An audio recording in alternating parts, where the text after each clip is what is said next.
सारी उम्मीदें किन्नर समाज को या हिमांगी सखी को नरेंद्र मोदी से या उनकी सरकार से क्यों है? राहुल गांधी से क्यों नहीं है? इंडिया गठबंधन के नेताओं से क्यों नहीं है?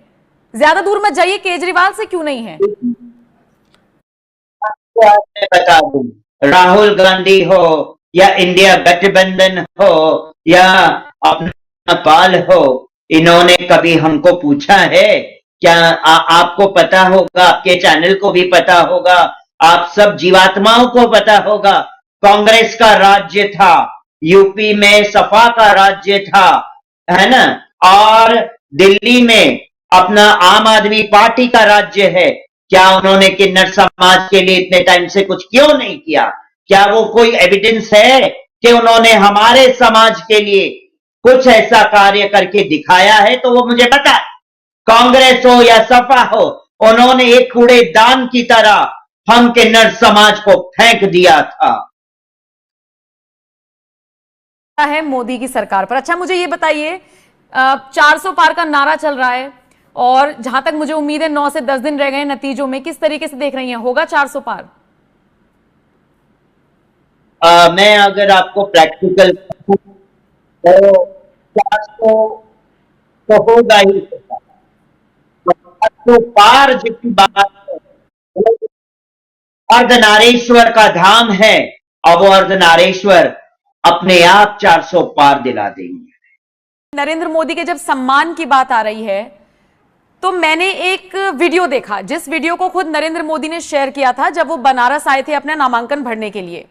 अलग अलग तरह के लोग थे, कोई बालकनी से उनकी आरती उतार रहा था। उनमें एक तस्वीर आती है हिमांगी सखी की, दूर से खड़ी हैं और इस तरीके से आरती उतार रही। वो तस्वीर मुझे पर्सनली बहुत अच्छी लगी। उसी को लेकर मेरा सवाल है कि, और इसका जब आप देंगी तो मेरे पहले सवाल का जवाब भी मिल जाएगा। सम्मान की ही बात थी, क्योंकि उस तस्वीर ने मुझे बता दिया कि आप कितना सम्मान करती हैं नरेंद्र मोदी का। सम्मान की बात थी तो आप मैदान में आई क्यों थी? और तस्वीर के बारे में भी बताइए, जब नरेंद्र मोदी ने साझा किया तो कैसा लगा? मैं आपको बताती हूँ, बहुत अच्छा प्रश्न किया आपने। मैं आपको बताऊं कि मैं मैदान में क्यों उतरी थी लोकसभा चुनाव के।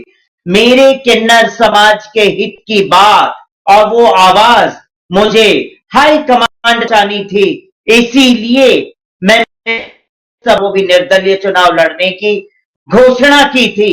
क्योंकि जब तक मैं ऑपोजिशन में खड़े रह के अपनी आवाज को वहां तक नहीं पहुंचा पाऊंगी, अगर ऑपोजिशन में खड़ी रही तो ही मेरी आवाज हाई कमांड तक पहुंचेगी, एक किन्नर समाज की आवाज पहुंचेगी कि किन्नर कितना दुखी है हृदय से।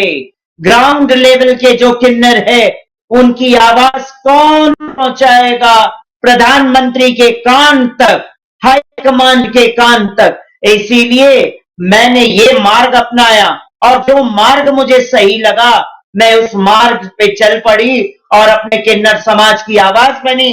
तभी आज आपने देखा है कि पूरे विश्व में सिर्फ नरेंद्र मोदी जी और हमारी तस्वीरें ज्यादातर वायरल हुई है। और लोकसभा प्रत्याशी, और वो भी ये कहा गया कि किन्नर महामंडलेश्वर हिमांगी सखी नरेंद्र मोदी जी के ऑपोजिट में इलेक्शन लड़ रही है। तो ये भी मैसेज कि मेरा सिर्फ एक ही मुद्दा है, मेरा किन्नर समाज। और जहां तक आरती उतारने की बात है, हमारे आदरणीय प्रधानमंत्री नरेंद्र मोदी जी की आरती मैंने उतारी और उनको मैंने अपना शॉल गिफ्ट किया, भेजा कि बहन हमने आपका इसीलिए सम्मान किया है क्योंकि प्रधानमंत्री नरेंद्र मोदी जी इस कलयुग में असल गंगा पुत्र है, जो पुनः धर्म की स्थापना हेतु तो खड़े हैं। जो महाभारत के गंगा पुत्र थे वो अधर्म के मार्ग पे खड़े थे, इसीलिए उनका विनाश हुआ। अगर आदरणीय प्रधानमंत्री नरेंद्र मोदी जी जो है असली गंगा पुत्र, जो पुनः धर्म की स्थापना हेतु तो धर्म के मार्ग पे चल पड़े हैं, इसीलिए मैंने उनकी महाआरती उतारी। प्रसन्न चित्त हुए हमारे आदरणीय प्रधानमंत्री नरेंद्र मोदी जी गंगा पुत्र, और उन्होंने प्रणाम किया और आशीर्वाद लिया हमसे।